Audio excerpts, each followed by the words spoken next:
Lantas kemudian setelah itu, setelah beberapa hadis Nabi Muhammad SAW, yang pertama, hadis ini riwayat Imam Ad-Dailami, sebagaimana Al-Fakir tadi menjelaskan, berpuasa di bulan Rajab hari pertama, kedua, ketiga, keempat, kelima, keenam, ketujuh.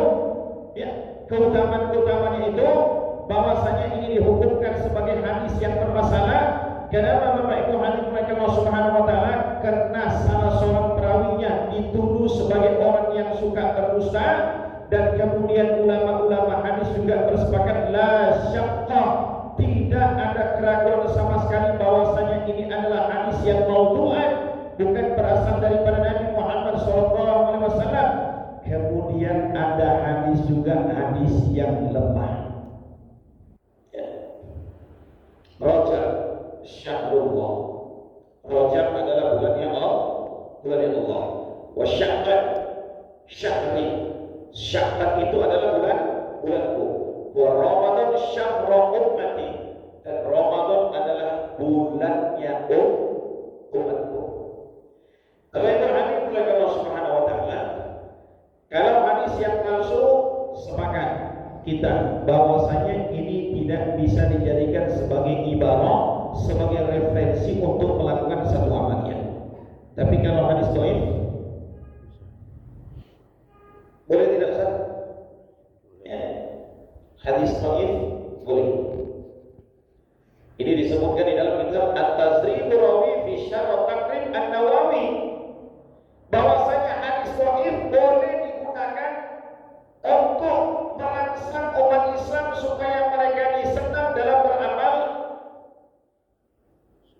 kecuali dia tidak boleh digunakan untuk menjelaskan masalah hukum hakam, kemudian menjelaskan sifat-sifat yang berhubungan dengan Allah Subhanahu wa taala. Untuk amal dia tidak ada masalah sama sekali. Bapak Ibu hadirin Allah Subhanahu wa taala, lantas ketika kita melihat banyaknya hadis-hadis yang bermasalah yang berhubungan dengan amalnya di bulan Rajab, apakah lantas kita tidak dibenarkan untuk beramal di bulan Rajab? Tidak. Ini yang pertama kita jelaskan, hadis-hadis yang palsu tidak kita gunakan, tapi kita merujuk kepada hadis-hadis yang sahih. Bapak Ibu hadirin Allah Subhanahu wa taala, disebutkan di dalam satu riwayat Imam Abu Dawud dalam kitab I'anatul Talibin yang ditulis oleh Sayyid Abu Bakar Syatra, seorang sahabat Nabi yang bernama Al-Bahili. Ya. Maka dia datang menjumpai Nabi Muhammad SAW.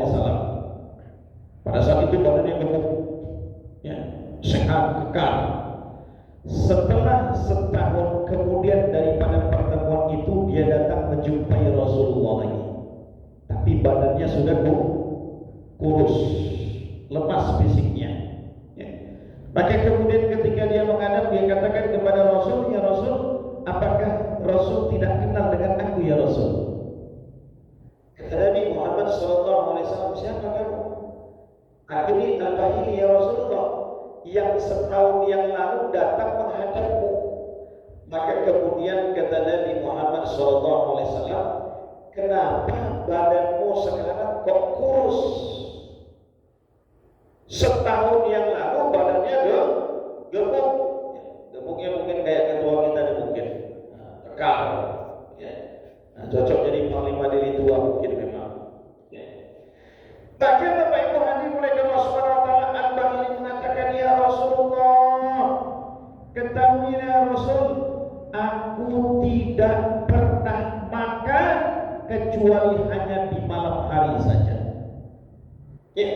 Setelah pertemuan kita setahun yang lalu, aku tidak pernah makan kecuali hanya di malam hari saja. Maknanya setiap hari dia berpuasa. Malam baru makan. Maka kemudian Nabi Muhammad SAW mengatakan, sungguh kamu telah menganiaya dirimu. Kenapa kamu berbuat zalim kepada dirimu?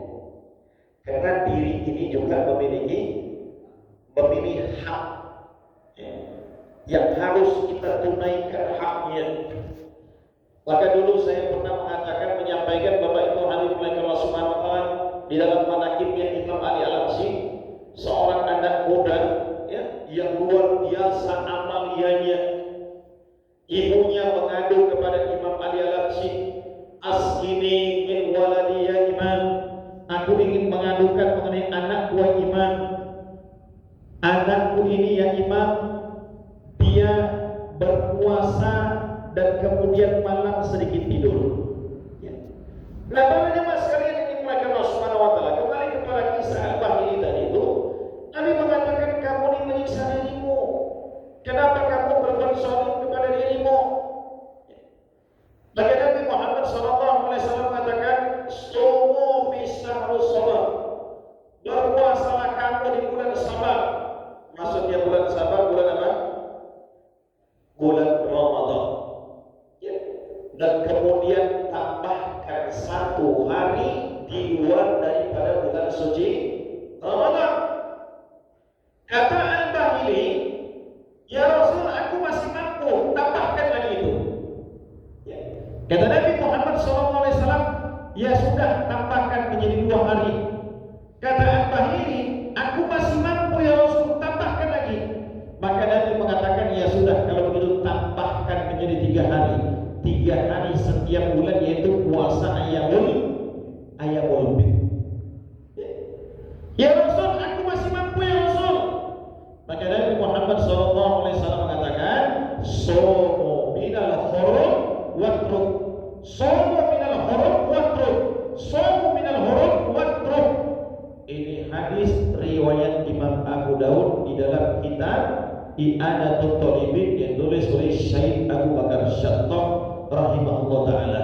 Kalau Ustaz Teguh saya bilang mungkin paham, kitab I'anah ini adalah kitab yang memang wajib dipelajari oleh para kaum santri. Ya. Dalam ayat Allah Subhanahu wa taala, Nabi mengatakan kamu berpuasa di bulan-bulan haram, kemudian tinggalkanlah. Berpuasa di bulan-bulan haram, kemudian tinggalkanlah. Berpuasa di bulan-bulan haram, kemudian tinggalkanlah. Ini yang menjadi referensi ibadah kita berpuasa di bulan Rajab. Hadis-hadis yang palsu mengenai keutamaan berpuasa di bulan Rajab, hadis-hadis yang bermasalah itu tidak kita pakai. Akan tetapi yang menjadi referensi kita adalah yang pertama Quran. Surah At-Taubah ayat yang ke-30. Inna iddatasyuhur, sesungguhnya ketika Allah menciptakan langit dan bumi ini, maka telah menjadi ketetapan Allah ada 12 bulan. Mau Masehi, mau Hijriah tetap 12 bulan. Makanya kadang-kadang kita aneh, kalau kita melihat pergantian tahun baru Masehi, yang banyak terlibat di dalam hal itu yang euforianya begitu tinggi. Saya tanya, umat Islam atau orang Nasrani? Hah? Umat Islam atau orang Nasrani? Kalau orang Nasrani justru mereka pada malam itu ke gereja. Yang banyak di luar di jalan-jalanan siapa? Umat Islam. Di sini kemudian buat amalan enggak? Pergantian malam tahun. Buat. Ada orang juga yang bilang, sama aja kan kalian itu. Ya. Mau buat zikir, mau buat doa sama aja kalian. Berarti sama kalian juga memperingati malam tahun Pak. Beda, enggak sama.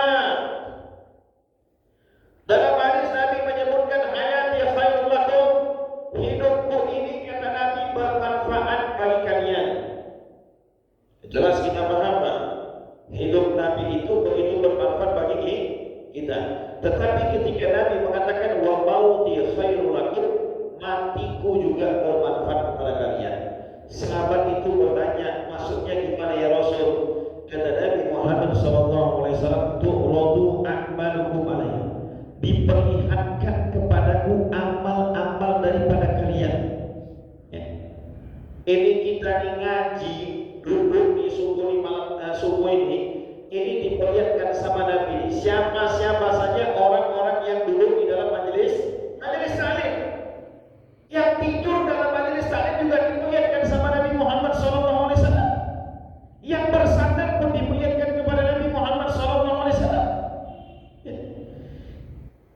in wajadtu khairan fahamidallah. Seandainya aku dapati amal kebaikan yang baik yang dikerjakan oleh umatku, fahamidallah, maka aku akan memuji Allah. Wa in wajadtu syarran fastaghfirullah lakum. Seandainya yang kudapatkan adalah amal maksiatnya, amal buruknya, maka aku beristighfar kepada Allah. Sekarang saya tanya, ketika malam tahun baru, persentase umat Nabi yang buat maksiat dengan buat baik, persentasenya jauh yang mana lebih banyak? Ya maksiat. Yang zinanya kah, yang mabuknya kah, ya, unsur kelalaiannya kah? Maka ketika ada di antara umat Islam yang justru mereka masuk ke dalam masjid, zikirnya, doanya, muhasabahnya, ini setidak-tidaknya kita dapat menyenangkan hati Nabi Muhammad SAW. Ya, jadi jangan dibilang sama aja kalau ini zikir, doa juga, berarti kalian juga memperingati tahun. Kita bukan memperingati tahun baru, tapi justru kita bersatu amalan untuk meredam murkanya Allah Subhanahu wa Ta'ala. Bapak Ibu hadirin wal hadirat, jemaah yang dimuliakan Allah Subhanahu wa Ta'ala. Jadi ada 12 bulan. Minha arba'atun hurum. Di antara 12 bulan tersebut ada 4 bulan haram. Kenapa dikatakan bulan haram? Maka Madinah disebutkan tanah haramain. Karena tempatnya itu adalah di mana ketika kita beramal pahalanya dilipat gandakan oleh Allah Subhanahu wa Ta'ala. Tapi kalau buat dosa juga balasannya cash langsung. Ya. Itu perlu kita pahami. Maka begitulah di bulan-bulan haram ini, selain daripada amal-amal kebaikan kita ditambahkan pahalanya oleh Allah Subhanahu wa Ta'ala, dilipatkan gandakan oleh Allah Subhanahu wa Ta'ala, fala tazlimu fihinna anfusakum. Jangan kalian melakukan kezaliman di bulan tersebut. Jangan kalian melakukan dosa di bulan tersebut. Bahkan di zaman Nabi Muhammad SAW, ketika mereka dalam keadaan berperang, masuk bulan haram menjadi sebab perang diberhentikan. Ini perlu saya jelaskan, Pak.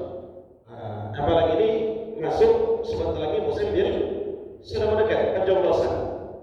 Itu tahan lidah.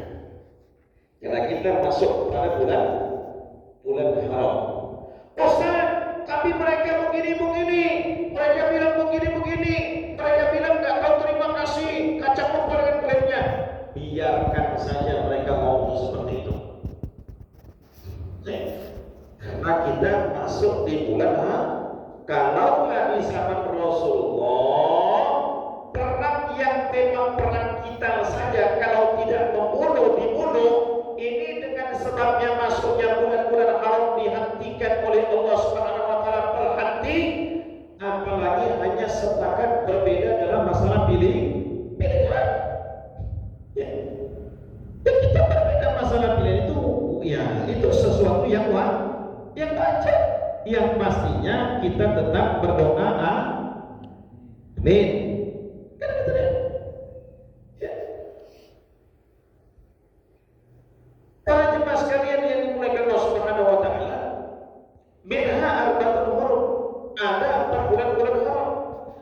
Dzalika dinul qayyim, itu telah menjadi ketetapan daripada Allah Subhanahu wa Ta'ala. Mana saja bulan-bulan haram itu? Quran tidak menjelaskan. Quran tidak menjelaskan, tapi dijelaskan di dalam hadis Nabi.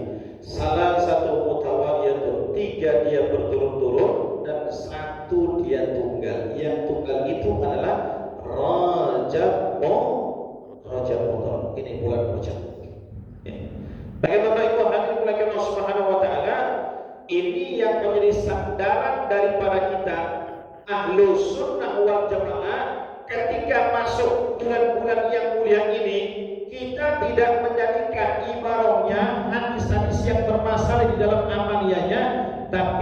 kita jadikan sebagai sandaran adalah riwayat-riwayat yang sahih. Wa minal huruf fasumu, berpuasalah kamu di bulan-bulan haram.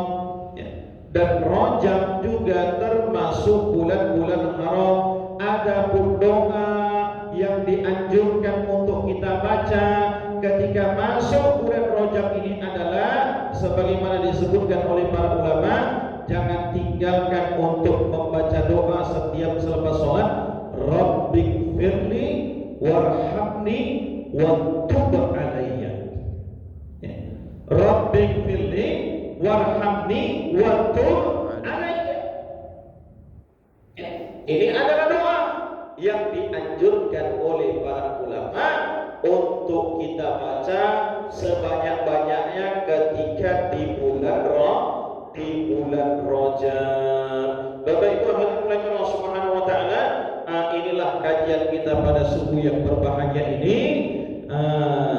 Dalil-dalil yang bermasalah, hadis-hadis yang bermasalah mengenai amalia-amalia kita di bulan Rajab, dan kemudian setelah itu hadis-hadis yang kita bisa jadikan sebagai referensi untuk kita berpuasa di bulan Rajab dan melakukan kebaikan-kebaikan di bulan Rajab.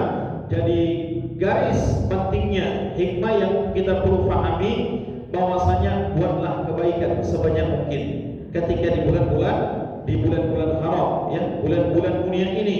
Gunakan malam-malam yang memang dijelaskan oleh para ulama sebagaimana disebutkan oleh Imam Syafi'i, malam-malam di mana doa-doa kita pasti dikabulkan, dihijabah Allah Subhanahu wa taala. Jangan lewatkan malam-malam yang mulia tersebut. Kemudian Bapak Ibu hadirin Allah Subhanahu wa taala, adapun hadis-hadis yang bermasalah ini tidak kita jadikan sebagai referensi, tidak kita jadikan sebagai ibaratnya, akan tetapi merujuklah kepada hadis-hadis yang jelas nasnya, yang jelas dalilnya, yang akan kita jadikan sebagai hujah mengenai amalan-amalan yang kita lakukan ketika masuknya bulan Rajab. Allahumma barik lana fi Rajab wa Sya'ban. Ya Allah, berikanlah keberkahan kepada kita di bulan Rajab ini dan di bulan Sya'ban. Wa ballighna ila Ramadan, sampaikan usia kita sampai kepada bulan suci Ramadan yang mulai dari insyaallah mudah-mudahan tahun yang akan datang kita akan memiliki seorang pemimpin yang baru di Republik Indonesia. Amin. Ya, dapat memiliki seorang pemimpin yang benar-benar cinta kepada rakyatnya. Yakinlah Bapak Ibu hadirin Allah Subhanahu wa taala, Allah mendengarkan doa kita, dan yakinlah para jemaah sekalian mulai Allah Subhanahu wa taala bahwasanya ketika mereka ingin melakukan makar, sesungguhnya makar Allah lebih pasti lagi kepada mereka. Bapak Ibu hadirin Allah Subhanahu wa taala, ini saja yang kita sampaikan. Kalau ada yang mau tanya silakan.